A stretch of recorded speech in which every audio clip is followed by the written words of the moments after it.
โอ้ยน้อ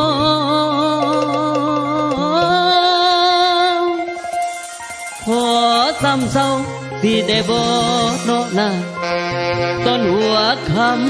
ำไอเมาหลายหมายถึงการทำงานอย่าสิลืมเลยน้องจากงานหนองงานบ้านพอตัวเลือตาหวานยามกลับบ้านอย่าลืมตื่นลานางเอ้ยกันบ่ไปยานหมู่เบาบาดเมาแลจังเต้ามาดงลีโนโอ้ยโอ้ยเมียเอ้ย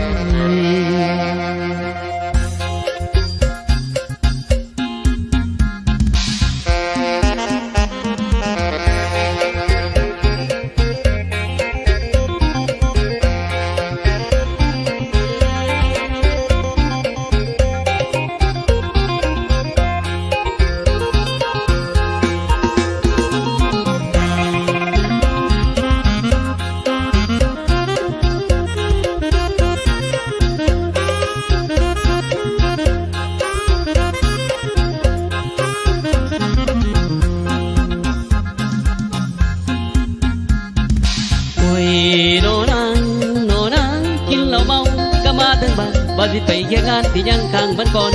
ต้องซ้ำดอกที่วิสัยข้างใบยังจำได้บ่ลืมยึดไอ้ปึ้มหม้อแห้งก็นึกหายึดไอ้ปึ้มหม้อแห้งก็นึกหาอายังนั่งโซกาปัญหามาถึงบ้านการของไอ้มันหลายคู่หลายท่าการของไอ้มันหลายคู่หลายท่าหัวตัวเลือดลงลาวิมาตาญาติพอมื้อนี้ไอ้โจก้อนตาบานเสร็จจากงานกินดองพลองมาเจอเพื่อนงานต่างเฮือนก็เป็นงานเขากันเขาถึงสิเมาปานใดหัวใจอายบ่ได้สิไม่เอาไอ้ใดไอ้แห้งอายบ่พอบ่ได้โทรไอ้ขอก่อนคนดีบ่ได้โทรไอ้ขอก่อนตาบานเสร็จจากงานของนั้นยังได้มาหาน้องของคนดีหลายปีไอ้ยังจำได้ไปอยู่กรุงเทพเมืองไทยยังลืมบ่ได้ดอนไผ่เลิศนา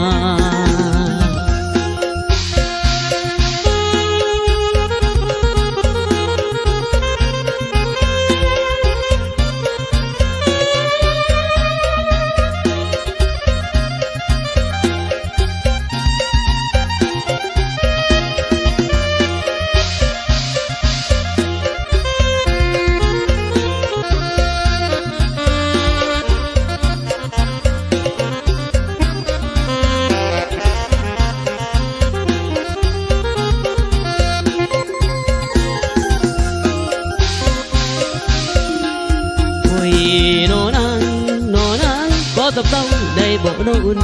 ก็สับเต้าสิได้บ่อน้อุ่นเป็นปากคุณกันแม่นางสวยใดไอ้ไฟหน้าบ่มีงานมื้อนี้ให้ถือว่างานบุญสิบ่ลืมปากคุณส่วนกุศลของน้องต้องกำไอ้จะกลายเป็นตะกัวต้องกำไอ้จะกลายเป็นตะกัวให้ฟังพวกน้องลาจะเปลี่ยนบ่าห่วงใจไอ้สับเต้าสิได้บ่คนดีไอ้สับเต้าสิได้บ่ไม่ดีคืนนี้ผัวขอขี้ย้อนหากมีจึงขอซ้ำ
สิมาเดินนางน้องผู้นำของน้องคงจือคอยปากแกเดินนางทางดินแดงบ้านอายกายท่าหูอยู่บ่ไกลเลโนสัญญาหักมือนั้นบันเข้าป่าเก็บหมากจองน้องบ่ลืมละปีหน้าเลือยังคอยพอสองหัวใจฟังแน่นเหมือนสายแน่นได้คู่จองโอ้ยผู้นำของบ้านท่าภูคอยปักเฮเป็นพยานโอ้ยเลือนาง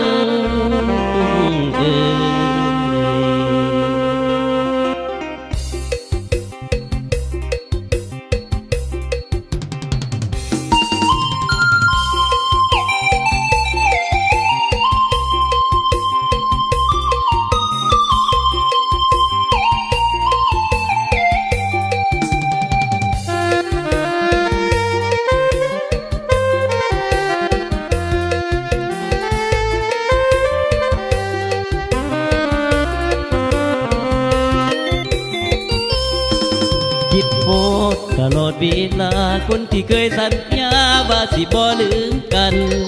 สาวเกียรติงงตบศอกดงสันสาวเคยผูกเหมือนกันว่าบ่ลืมสัญญาสาวสนุดน้ำอมเหล่ายาทงพานาป้อนสมสุขก็เหมือนกันสาวเคยต้อนน้องอีกจะแปรพันให้ต้องคิดถึงวันที่สันผู้ลืมนางสาวป่าผู้พาลายอายบันคิดถึงทุกวันญาติดองมีผู้ใหม่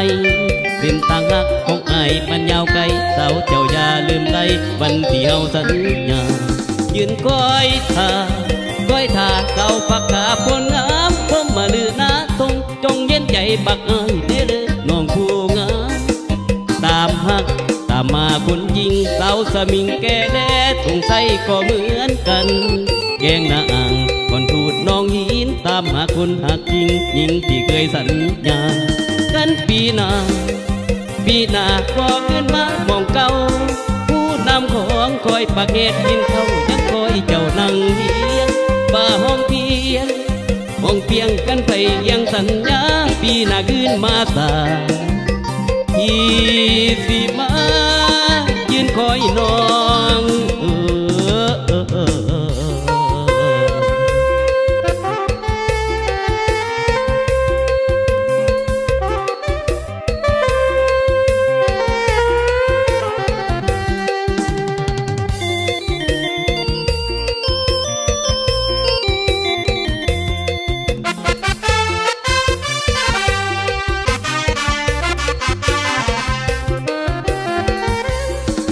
ตาพักตามมาคนจริงสาวสมิงแก่แดดตรงใส่ก็เหมือนกัน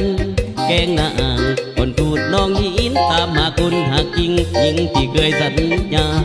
กันปีหน้าก็ขึ้นมามองเก่าผู้นำของคอยปักเหตุกินเขายังคอยเจ้านั่งเฮียงป่าห้องเพียงกันไปยังสัญญาปีหน้าขึ้นมาตาที่สิมายืนคอยน้อง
ได้ล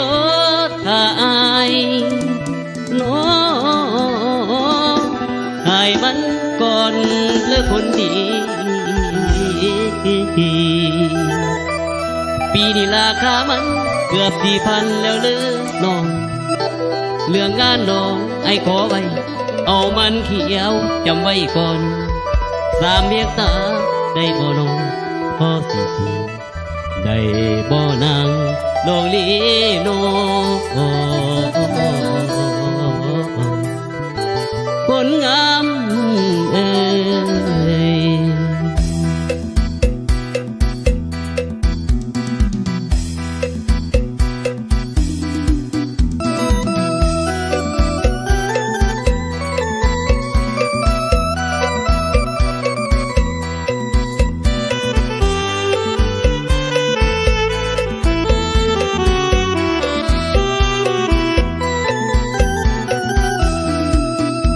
ยบ่โน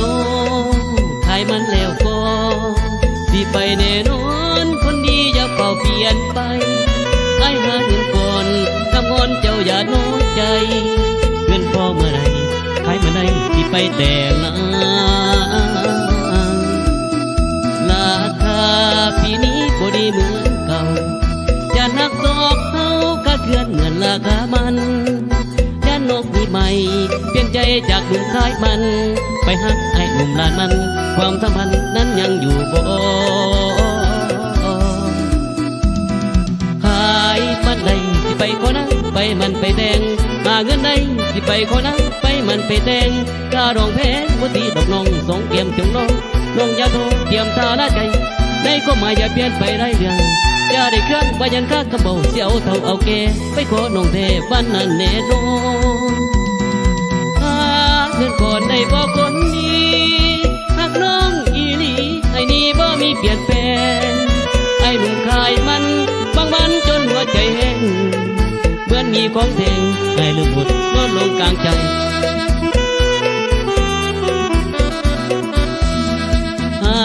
เกินได้ขายมันเถก่อนเกินได้ขายมันเถก่อนมันเขียวบ่ได้ปีนี้บ่พอ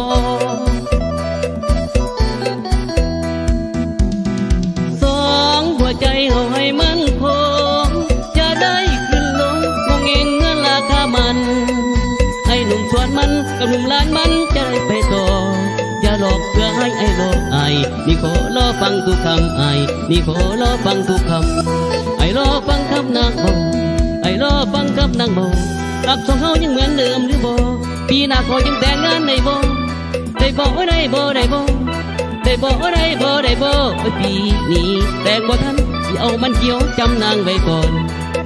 ขอวอนคนดีได้บ่น้อง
อย่างแห้งผู้สาวโดดเด่นจังแม่นงามหลายบุญสวงยืนปีกายบ้านสีจันทูไอ้ยังจำได้สาวบ้านสีสุขถูกใจเล่ยามเมื่อห่างไกลคิดหูน้องอยู่บ่หายไอ้ยานบ่ดังเป็นเคยโดนแดงสาวสีมงคุณแก้มจุนพูนงามลายลีลาบุญสวงฮือปีหน้าให้นางมาถ้าอยู่มองเก่าเสียงบางสาย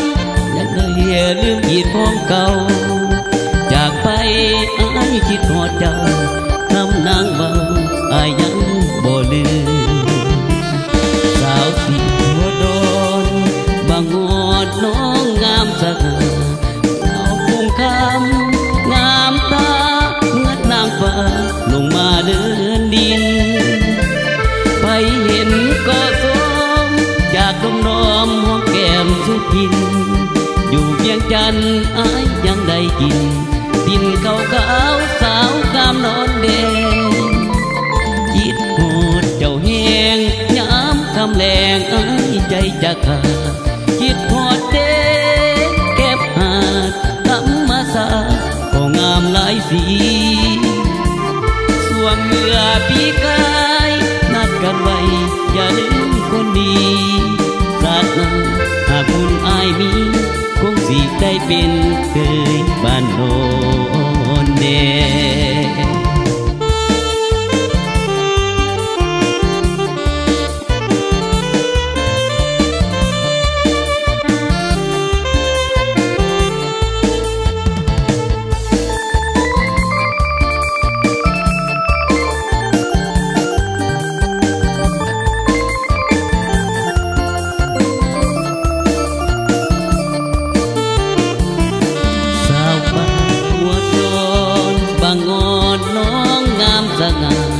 สาวบุญคำงามตาเมื่อนางฟ้าลงมาเดินดินให้เห็นก็สมจากคุณรอมหอมแก้มสุพินอยู่เวียงจันทร์อายยังได้กินทินขาวขาวสาวงามร้อนแดงคิดโทษเจ้าแหงย้ำคำแรงอายใจจะขาดคิดพอดเด้แก็บหาดธรรมศาสตร์ก็งามหลายสีช่วงเหือปีกายนัดกันไว้อย่าลืมคนดีศาสนาหากคุณอายมีคงสิได้เป็นเคยบ้านโนนเด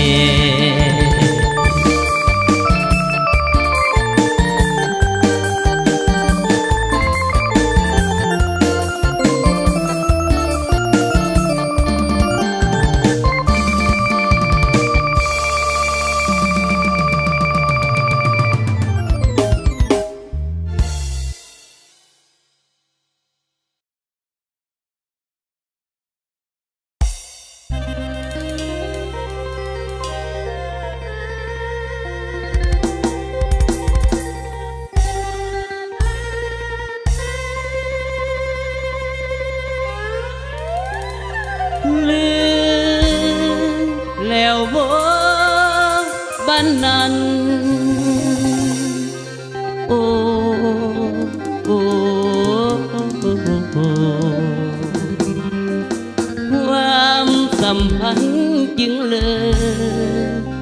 มห่างโอ้ยนาง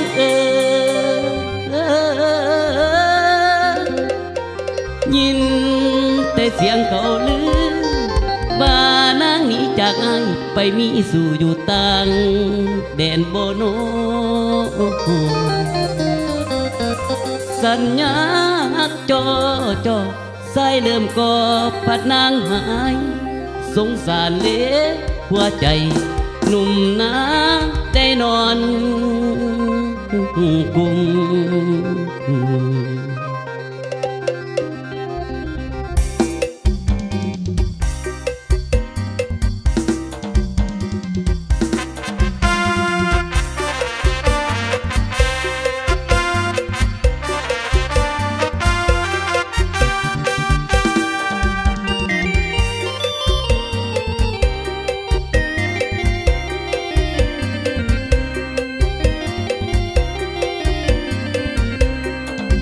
พบกันมันเก็บมากจองภาพเฮาทั้งสองน้องคงบ่ลืมจากไปหลายปีอายซึม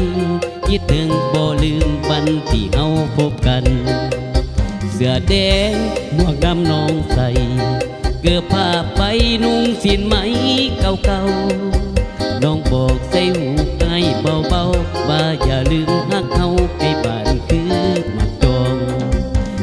ปี3 ปีให้ทาปีสิมาว่าสิกลับพื้นถิ่น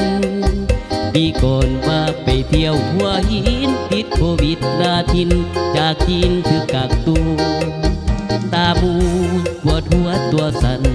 ตัดสายสัมพันธ์ไอ้แล้วบอกคนดีผู้ข่าวไอ้เป็นห่วงอีดีสาธุเลยคนดีขอให้น้องปลอดภัยอยู่เมืองไทยสบายดีบ่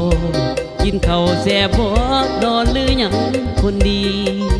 จากไอ้ไปตั้ง5-6 ปีเก็บมาจองปีนี้ที่คืนมาอยู่บ่คืนมาบ่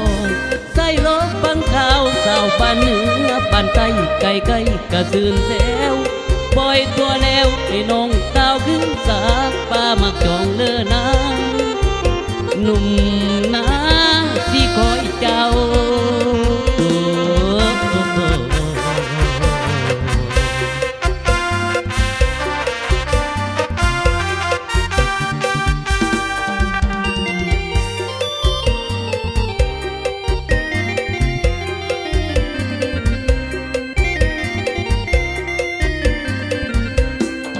อยู่เมืองไทย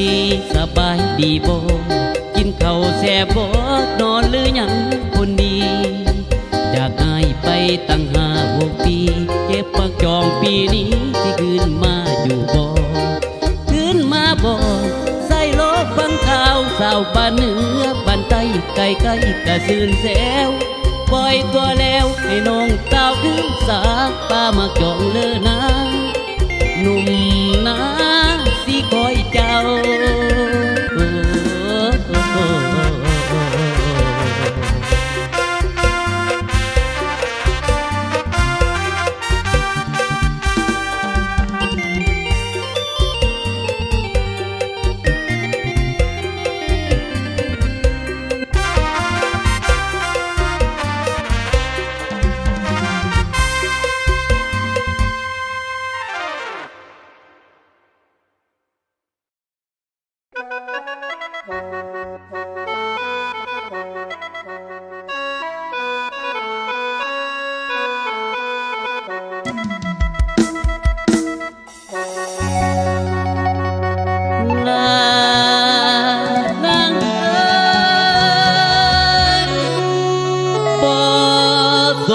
ดอกเลือลาให้น้องเป็นภรรยาไอ้สิหอมทุกเช้าคำตกยามแลงไอ้ที่นำให้เจ้าสิเอาเขาเป็นบ่อนอนคิดเห็นภาพกาดทนโนสะท้อนตอนเฮาอยู่ดอกในงานคิดเห็นเดตาหวานมาเที่ยวงานในวันนั้นมาเที่ยวงานในวันนั้น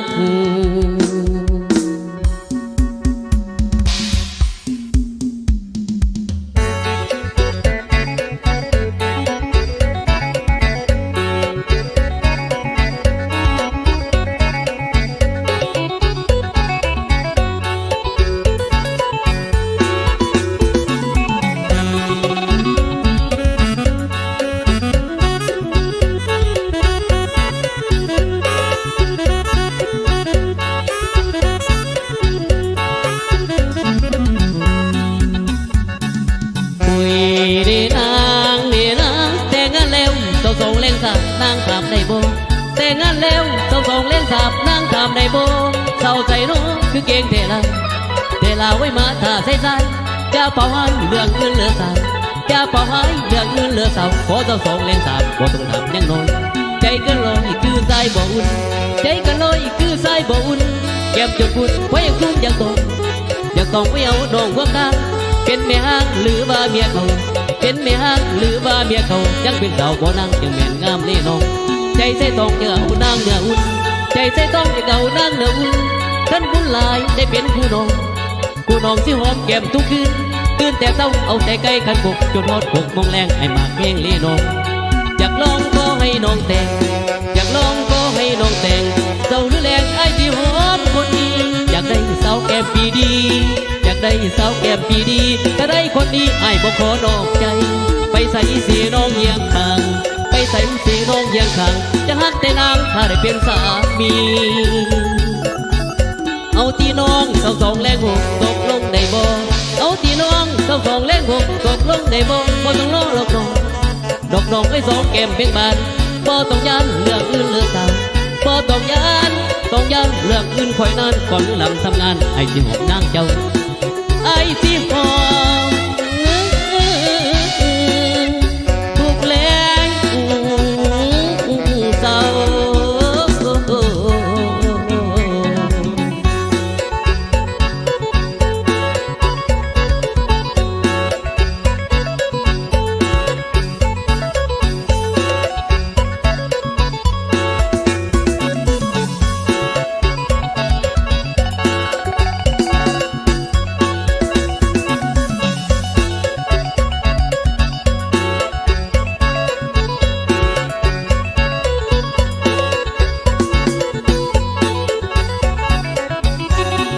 ลองก็ให้น้องแต่ง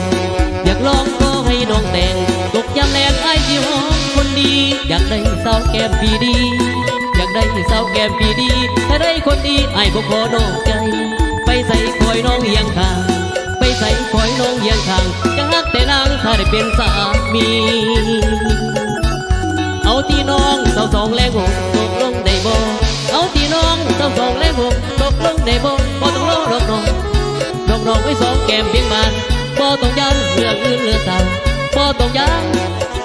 เรื่องอื่นคอยนานก่อนหรือหลังเกียรติงานไอ้ที่หอมนางเจ้าไอ้ที่หอมทุกแรงเศร้า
ก็ดีบ่ตีเอิ้นพ่อก็ได้หากน้องพอใจเอิ้นอายก็บ่ว่าหยังอายุ15วันตาหน้าฮักหน้าสังเป็นบุญปางหลังที่นางได้มาพอดูอายุบ่หลาย40 ไปเท่านั้นเหลือลา14 15หมู่หานว่าเหมาะสมกันดีสังคมยกใหม่พบรุ่นใหญ่เหมือนได้ของพี่เหมือนได้มานี้แก้วสีเงินทองของเก่าเอาอายเถิดน้องเอาลุ่มพอไปเป็นสามีลองเอาเบิ่งสิกันสิบ่เห็นก้นคำสวรรค์สรรหาเทวาก็ว่าสุขลำเสื้อเถิดงามคำเสื้อคำผู้หันเป็นกาวเอิ้นลุงก็ดีรุ่นนี้บางทีเอิ้นพอก็สร้างเถิดหนอความโลภยังบ่จางหาย บ่าวรุ่นนี้คนดีคือสิพอใจหากมีกำไรหากสาวใดเอาได้มีบุญ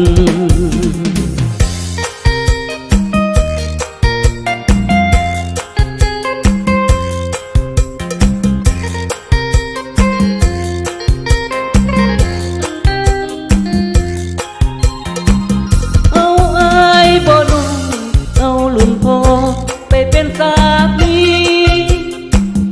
ลองเอาบางทีกันสิบ่เห็นคนทำสวรรค์สรรหาเทวาก็ว่าสุขลำเสื้อเถิดงามคำเสื้อคำผู้หันเป็นกาวเอิ้นลุงก็ดีรุ่นนี้บางทีเกินพอก็สร้างเกิดโนความโลภยังบ่จางหายพบบ่าวรุ่นนี้คนดีคือสิพอใจหากมีกำไรหากสาวใดเอาได้มีบุญ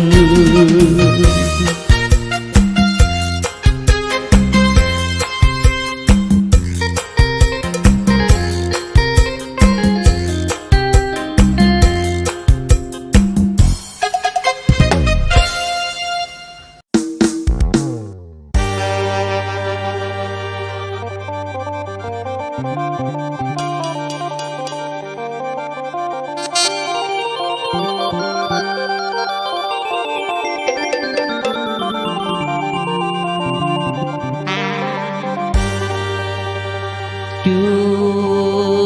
ดธูปเทียนโอยบนใบขอบนบานศาลเจ้าเบพวงซนเล่าตอนนี้แย่โควิดแย่เข้าทุกมือโรคระบาดสร้างเรื่องน้อสร้างเรื่องหลอกไปเข้ามาแหงเป็นล่างหลายสายพันธุ์สั่นสะเทือนไปทางโลกสั่นสะเทือนไปทางโลก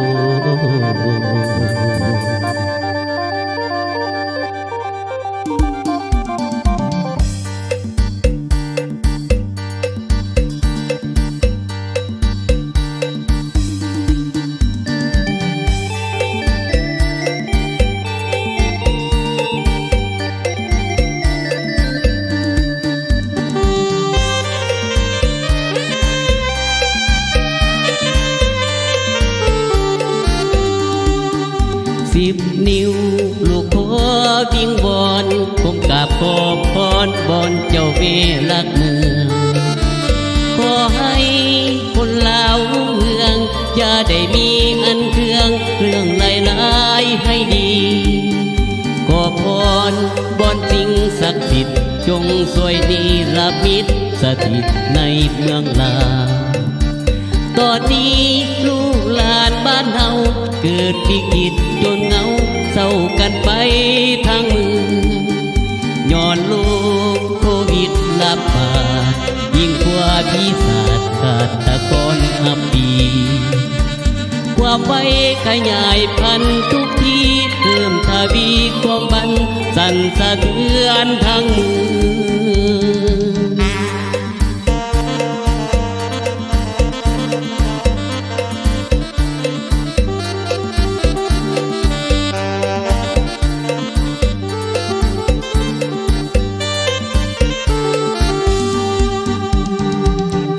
ขอวัดเมืองเจ้าแม่สีเมืองลิดกะเฮืองขอวัดเมืองเจ้าแม่สีเมืองลิดกะเฮืองอำนาจสูงเท่าฟ้าให้มาละไหลไปลงภาคใต้เจ้าพ่อใส่เสถาลงภาคใต้เจ้าพ่อใส่เสถาลูกขบอนลงมาให้สวยสู้เมืองบ้านปาฏิหาริย์คอยมาเคียงข้างมนุษย์ชุดสีขาวถึงข้าวแล้วเด้อพ่อคอยมาสวย วยอยู่เมืองบาดอยู่เย็นเป็นลูกหายพญาติใหญ่มาแห้งเป็นลูกหายพญาติไม่มาแห้งแปลงหลังไหลแสพันสั่นสะเทือนทั้งบ้านกันเป็นมานคือกับพี่เขาเอาหมอทำอะไรก็ยังไกลจากลางเมืองบาดหมู่คน10ก็หมุนจนเข้าสู่ภายใน10ก็หมุนจนเข้าสู่ภายในจกกินตับกินไตบ่ยังเหลือข้างก็วันทานจะพอใจเสียตาให้ลงมาอยู่สวยเบที่เมืองอีกด้วยมาห่วงช่วยกันลูกตัวบ้านหลานเจ้าพ่อหลักเมืองลูกตัวบ้านหลานเจ้าแม่หลักเมืองเขาวิชาเครื่องดิสิบโควิดเด้อทานสวยลูกหลานแน่เดือดทาน